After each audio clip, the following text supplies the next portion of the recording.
So axe kick up against the ropes, bam, ooh. Yeah, it's a powerful kick right there, and the Thai fighter just walking towards him. Hello and welcome to the legendary fight series where we break down some of the most iconic, influential fights in striking, and we look at how it's developed and changed the game forever. So today we've got a really exciting one. It's Muay Thai versus Karate. Now, before we even get into this fight, my mouth is really dry, so... Right, before we even get into this fight, there's a couple of really important things. Now, this fight was like back in the day, so that you couldn't Google or YouTube your opponent, let alone the style, okay? So Thailand was very secluded from a lot of other martial arts. They'd done Muay Thai, and that was it. This was like, since the 16th century-ish, Muay Thai was the thing. However, in Europe, in America, karate had already come across, knew what Muay Thai was. This event was massive. And it was massive because it was televised, and it was literally Muay Thai versus Karate. So this was Kyokushin Karate rules, which is bare shin, barefoot, no gloves, can't punch to the head, you can punch to the body, you can kick to the head, you can kick to the legs, kick to the body. So in a nutshell, punches to the body and kicks anywhere. Pretty simple, okay? Now, thing with this fight is the Thai fighter probably came across a day, 2 days before, probably learned the rules a couple hours before the fight and just went in and done it. That's kind of how these things went. So there's not a lot of favouring him. Now, that's no fault of his own, but I think that this video really sort of shows you that people sat there at the end and went, wow, okay, this Muay Thai stuff probably works. I think they come out of it thinking, oh, look at us, like karate is better because it was in the favour of karate. It was a karate rule set. There was a lot of things the Thai fighter couldn't do, like clinch properly, but it was just a great way to test styles. So let's crack on with the video. Super traditional thing they do in karate, I used to do this when I was younger, is you bow to the ref, you bow to the judges, you bow to the audience, and then you bow to your opponent. So, both in southpaw, which is interesting. Now, yeah, just feeling each other out, nice and simple. Thai fighter steps to the right, and then all of a sudden, boom, hit with that spinning back kick. Now, that's really important because when you first start fighting, you first learn any sort of full contact fighting styles, they always teach you never to circle to the power side. So because the karate fighter was in southpaw, his power leg, his left leg, is at the back ready to fire at any time. So the Thai fighter does the right thing where he circles to the other side. Now, the karate fighter throws a spinning back kick. Thai fighter, he's probably never seen this before. And so he's thinking, okay, all of a sudden something as fundamental and as simple as circling has become problematic. You can't circle this way because the power leg's there, you can't circle this way because of the spinning back kick. So now he's on edge, now he's thinking, right, focus, what am I gonna do? He's against the ropes, super experienced fight. This guy's had I think he's had like 300 fights. So he's chilled out, but he's just seen something that he hasn't seen in probably hundreds of fights. And so he's gotta be, hyper vigilant, hyper aware, and he's looking at what's coming next. And then straight away there, that axe kick comes flying in. So, up, axe kick straight down. Thai fighter used the rope very cleverly to balance, lean back and pull back again. Probably never seen an axe kick again. So all of a sudden now, this Thai fighter's got to deal with two new kicks that he's never seen before, someone that can throw them extremely well.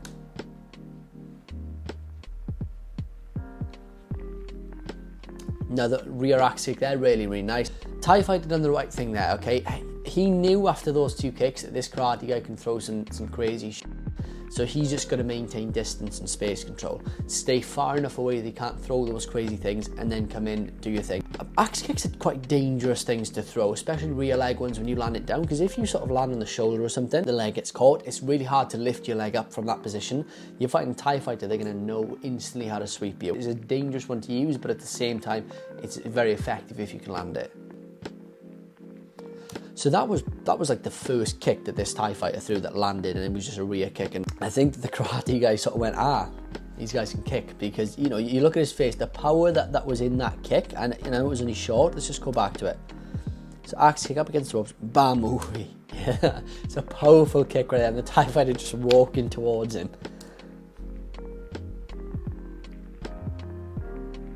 Still both southpaw. So that was really, really nice there. Let's go back to that inside leg kick. So a step up inside Really nice technique, clean technique, landed well. Fell a bit. I think he expected there to be more weight in there because Kyokushin, they don't check, they sort of push down and just hold their guard. They do check sometimes, but you know, Thai fighters check kicks, bringing the knee up nice and high. So I think he was a bit shocked there that there wasn't as much weight in the leg as he expected, which knocked him forward. Nonetheless, effective technique, moved off safely. Nice high kick, blocked nicely by the Thai fighter. And Mr. Mustache, the karate guy's complaining to put his hand in his heads up. I mean, that was pretty simple. That's just standard sort of stuff, entry into a clinch in Muay Thai. You do this a lot, so let's just go back to that quickly. Just frames him and long guards him. So here. Yeah, he steps in, he just sort of covers the face with the long guard, which is what you would do with the glove. You just come in, cover the face, and then goes into strike. Apparently not even allowed to touch the face in this bout, so fine. Yeah, Mr. Mustache is like, hey, bro, get your hand off my face. Thai guy's like, it's all good, it's all good. Another axe kick, nice return. So, obviously that was an illegal blow, but it was a nice return. I'm not allowed to do that in Kyokushin. You can't blame the guy. Like, again, these are all just my assumptions, but he's probably learned the rules a couple hours before. He's at 300 and something. Like, of course he's going to punch someone in the face when their face presents it. So, you know, mistakes were made. It's a fight. Let's crack on. Last check, Mr. Mustache. You good, bro? Yep. He's like, he just punched me in the face. He's not happy with that, is he?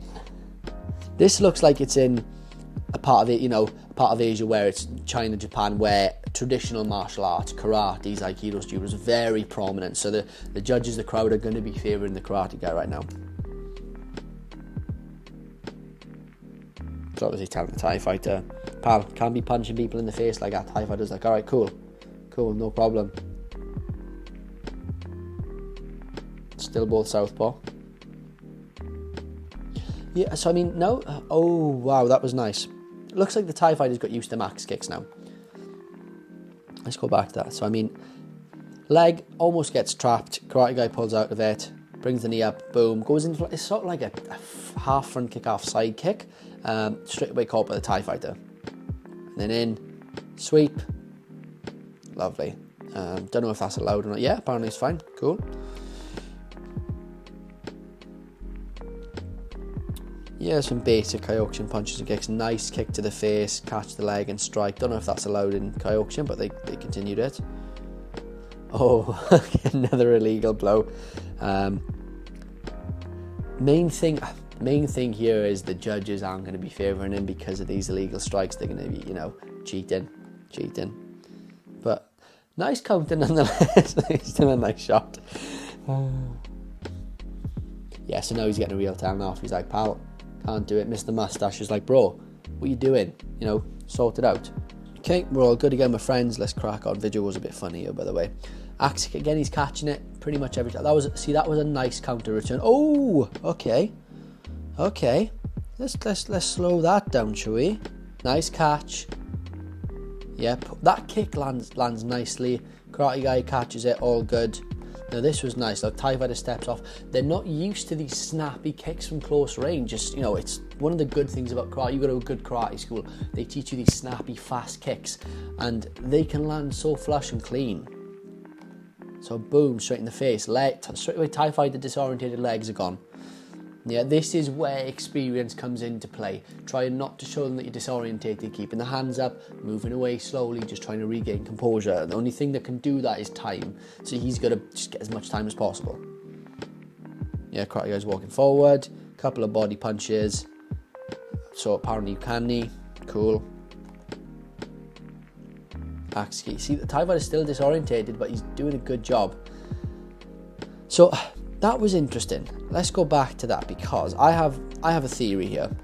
Now, in any sort of clinch situation, Thai fighter wins all day. But in this instance, he manages to pull him down. Now, we've got to take into consideration the fact that he just got kicked in the head and he's probably still like disorientated, fine. But here's what I think happened. So, okay, so leg gets trapped, fine, catches. Here, so the Thai fighter's got the leg, puts the arm on the shoulder. Now the karate fighter does the same thing. Now, in this instant, and in karate, they do teach you sweeps where you put hand on the shoulder, body, etc., but it's not going to match the Thai fighter. Like, clinching is a thing that Thais do better than anyone else. That's what they've always done. So, what I think's happened here is when you have people are mismatched. So, for example, let's just take these for example. Yeah, karate guy is clearly out of his depth when it comes to clinching. Now, the Muay Thai guy probably assumes that this karate fighter knows more than he does. So they go into a clinch, the Thai fighter feels he's vulnerable in a certain position, so goes to readjust. However, the karate guy does not know that he's vulnerable in a certain position. That's all he sees is the leg and just takes the leg out. So the Thai guy is expecting the karate fighter to do something experienced like a Thai fighter would, whereas the karate guy just goes off instinct and does something else. That's what I think happened there, and it happens a lot when you have mismatched opponents. You wonder why just one person beat another person, like, how did that happen? Because they don't expect them to do certain things. That's what I think happened there. And he sort of just walks him down. Now, notice how the Thai fighter puts his hands up and his knee up to cover his entire body. So I don't know if it's allowed in Thailand, but I've got quite a few friends that have fought professionally in Thailand, and they all say that, like, when you're on the floor, that, like, you get hit. It's a thing that they're, whether you're allowed to do it or not, I don't know, but people get hit often. Like, you protect yourself. Thai fight is clearly showing that's the case. And then the karate guy just rolls on the floor and does something. Okay. Anyway. She's not allowed to knee. Okay, that makes sense. It's just strange rules, this. Getting a real tell. Mr. Mustache getting a real telling off there. Boom, let's go. All day. Both still southpaw. Video's got a bit funny. Oh, nice. Oh, lovely. Right. So look how the Thai fighter, even though he's on one leg, controls the clinch, maintains the balance. This is nice. So here, catches the leg. Now the Thai fighter, see how he's see how he's hooked his foot inside the leg, and as the karate fighter steps forward, he's going to use his knee to offset his hip. Watch there. So he's using his knee to offset the karate fighter's hip, which will stop him pushing forward, stop him sweeping him. The Thai fighter's in control right now. That's all the karate guy can really do, is just walk forward, and notice then how he switches to the other leg, push back on the hip, and then puts the leg back to sit back and relax. Really nice, like, clever technique that takes a while. It takes knowledge. It takes fight to be able to do those things. So again, clinch work. Yeah, I think the Thai fighter clearly is in a situation where he's like, I don't know what I can do. Like, one of the most common things the Thai fighters will do when, if you watch, he gets his leg hooked in here again. So he hooks, bam, and then he pushes into, see how he lifts up? They come up and bam, straight top of the head, bleed in, fight's over. Obviously can't do that now, but you can see he really wants to do it.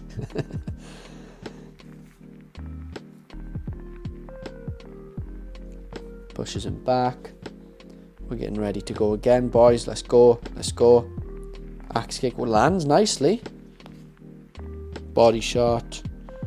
Yeah, pretty basic exchanges back and forth, back in the clinch. I think the karate guy now realises he's not going to win in this clinch. Refs having to go in. So sometimes you can knee, sometimes you can't. I don't really get that.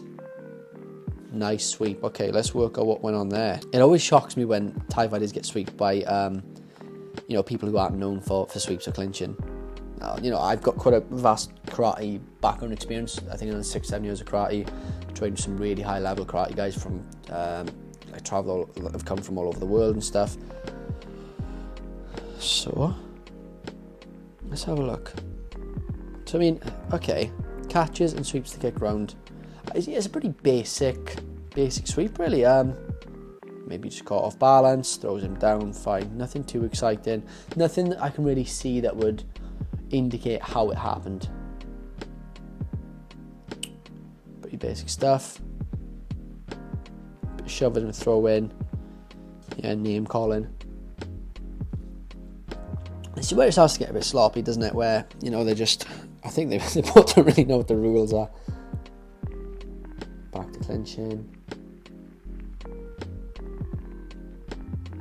And that's it.